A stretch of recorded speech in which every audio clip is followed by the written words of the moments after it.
Hello, Dr. Ron England.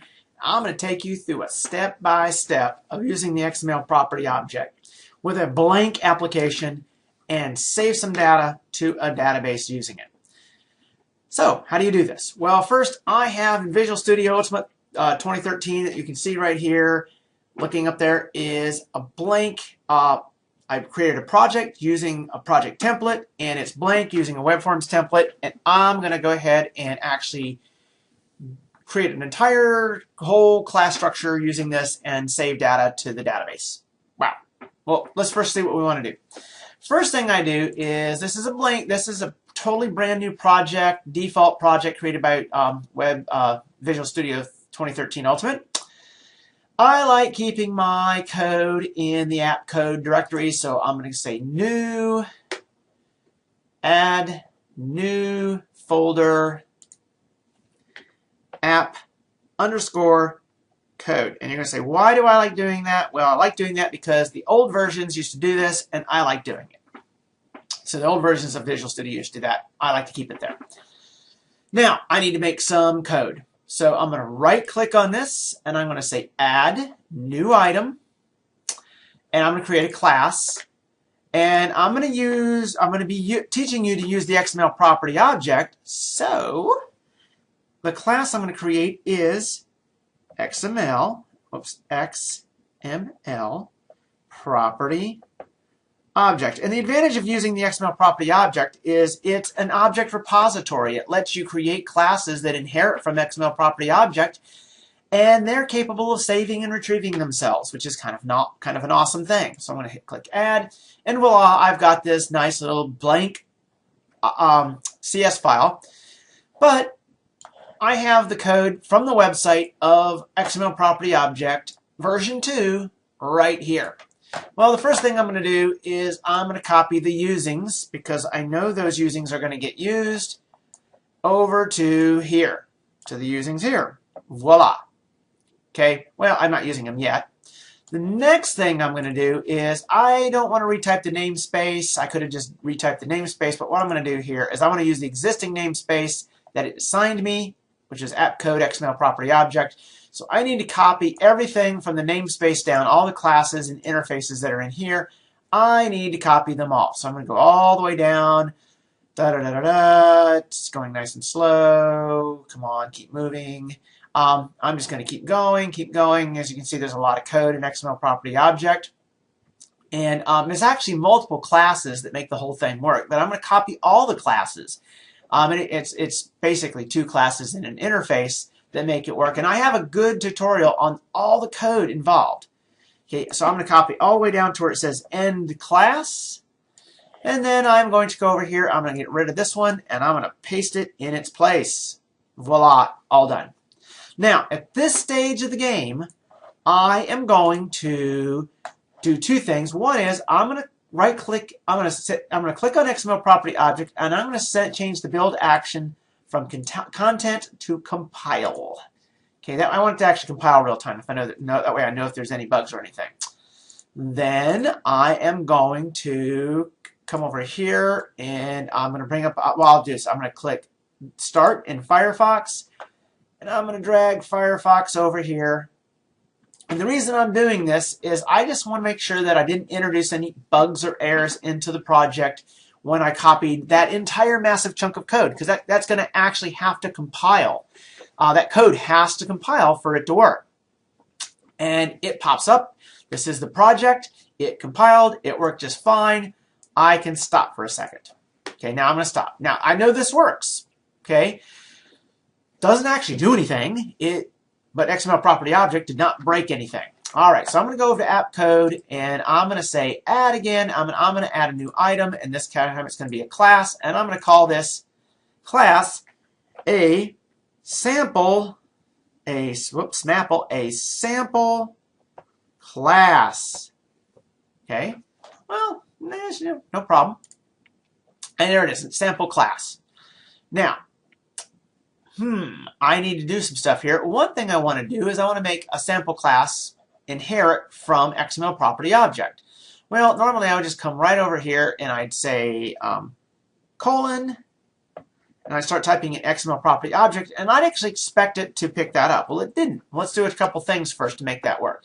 First, a sample class is also set to build action content. I want to set that to compile so that it will actually compile in real time.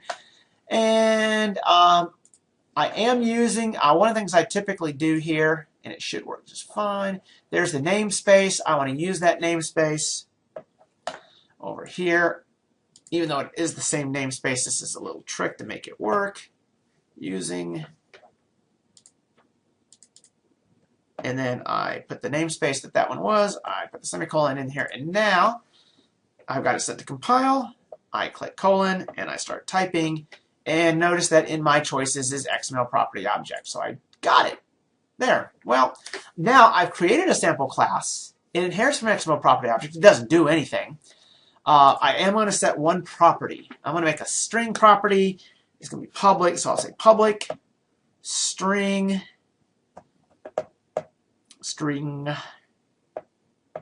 a property. Now, one of the things that the XML property object does is it can actually handle strings, numbers, lists, and dictionaries. Those are the things it can do. Now, when I set this property, I'm going to just use the default accessors, get, set, and voila, it now has a property.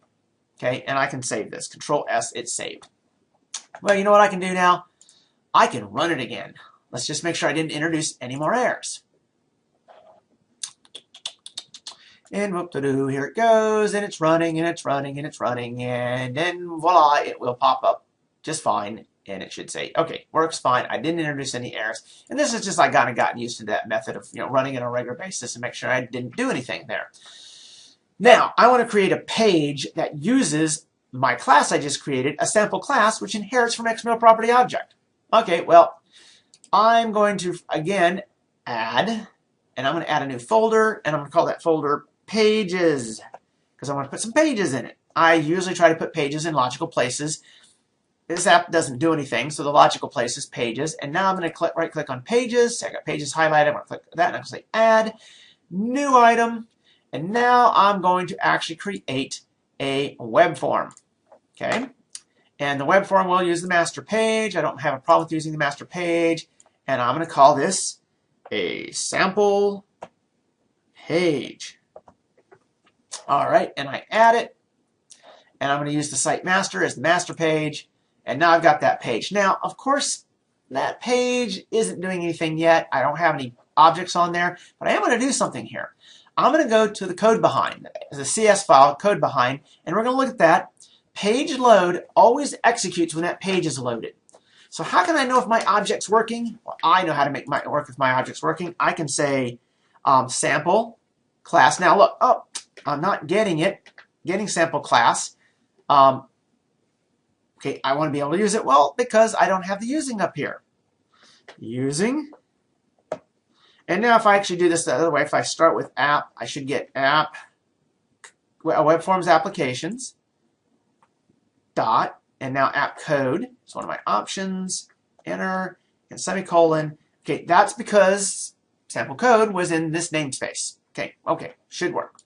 Now if I come back down here, IntelliSense should actually recognize sample, a sample class. What do you know? Sample class. Now I want to make one, so I have to say a sample class. It's a class name. I'll call it SC to make the instantiation equals new space, and then my class will be a sample class. Voila! There's the constructor for creating a new instance of a sample class.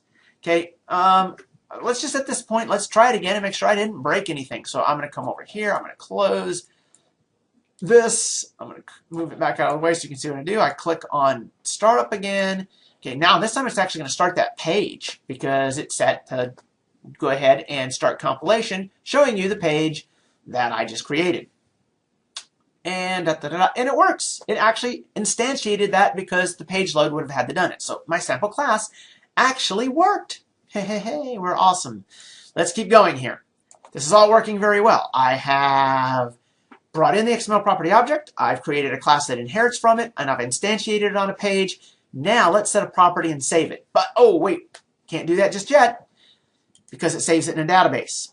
Okay, if I were to go look at the code for XML property object and I started to scroll down, I would see in the code, and if you also read the instructions, it would tell you, it tells you have to create a database repository where it stores the objects in the XML format. And there's what the database needs to look like. One table, all objects can be stored in a single table called XmlObject. Okay, well, I can either do this with the objects that I could create this thing, but you know what? I've got in Azure right now a database that has XmlObject in it. So if I come over here to my browser and I go over to Azure, I can bring up my Azure, find the database connection string for that, which I think I should probably do here. Let's go ahead and pull the ADO.NET database connection string. Okay, and that looks pretty cool. I've got it all taken care of. I can close that now, and now I know where that has to go. I also know that that database needs to be called Object Database. Well, two reasons. One, I read the documentation, and the other one is I can actually see it right here that the connection string is named Object Database. Well, I'm going to need to do something right now. I need to bring up another notepad because I just copied something I need to hang on to. I just threw it over in Notepad, so that connection string is right here in Notepad. I am going to go over to my web config file. Now, in the web config, it keeps track of your connection strings, and I have a connection string called default connection that points to a database on the local hard drive. But you know what? I need another one. The easiest way to make another one, copy and paste. Of course, I don't want to have two of them called default connection, and I know the other one needs to be called Object Database. That needs to be the name of it because that's what I called it. And the connection string is not going to be the same database that I have my default connection on, and that default connection is used for the membership stuff, which, by the way, I can change that too. It's going to be the one I just had in Azure. So I'm going to copy this Azure one here. I'm going to copy, and I'm going to paste it in and replace this other one right here with it. Control V. Now, it's still not going to work because, guess what? I have not set the password. It says your password here. So I'm going to pause this, and you're going to jump back in after the password is set because I'm not showing you my password. So, and now it's set. The database password is set. Well, that was really quick. It didn't take any time at all. And so I should be able to connect through Object Database to my database. How do we do that? Well, let's go back over to where I instantiate the object. The object was called SC, and it was of a sample class. And if you recall, SC had a property called a property. There it is, a property.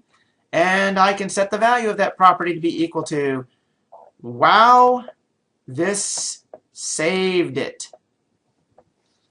Okay, and of course, it didn't save it. I just set the property value. I have to actually call. Now, here's the beauty of XmlPropertyObject. All these methods are already there. To insert it into the database, I call insert. Hey, makes sense, right? SC insert, and it should insert into the database. Now, I'm actually going to not do anything else here other than that. However, I'm going to save the file, and I'm going to do two things. I'm going to run.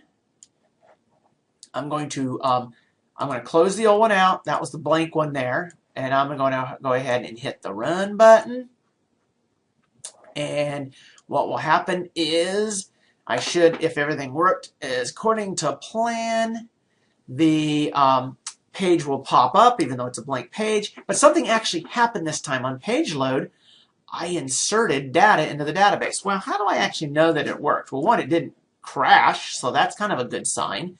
But that doesn't mean it actually inserted anything to the database. However, I have over here the management for that database on the, I'm in Azure with the manager going on here, and I've actually brought up the query window for the database, and if I hit run, it will say running. It's just running a query. What I'm doing is I'm showing all the objects that are in the database, and one of the nice things about XmlPropertyObject is you can have objects from different projects all saved in the same database. You don't even have the same web project. They can be different ones because it keeps track of what class it's from different, and it keeps track of actually, and it can keep track of the whole path for the project. So if you look at, I do have a sample class with a name, and if I look over here at the XML data, and I look at it a little bit closer, I can actually, well, it's going to be hard to do because I got to hover just perfectly. But if you look at that, you'll find that it actually did save the A property itself in the database, and now I have the ability to retrieve it. So I know this is a whirlwind tour, but it worked. Okay, bottom line is I was able to use XmlPropertyObject. I was able to put it into a thing, into a project. I was able to inherit from it. I was able to create a page, and I was able to set properties of the actual class that I made that inherited and save that into a database on Azure that I had created for another project, which, by the way, you could also easily create specifically for this. Wow. Okay, I was trying to do it all within 15 minutes. A full major project was saving a database using existing code. It took me 16, but I think I got the point through. Good programming.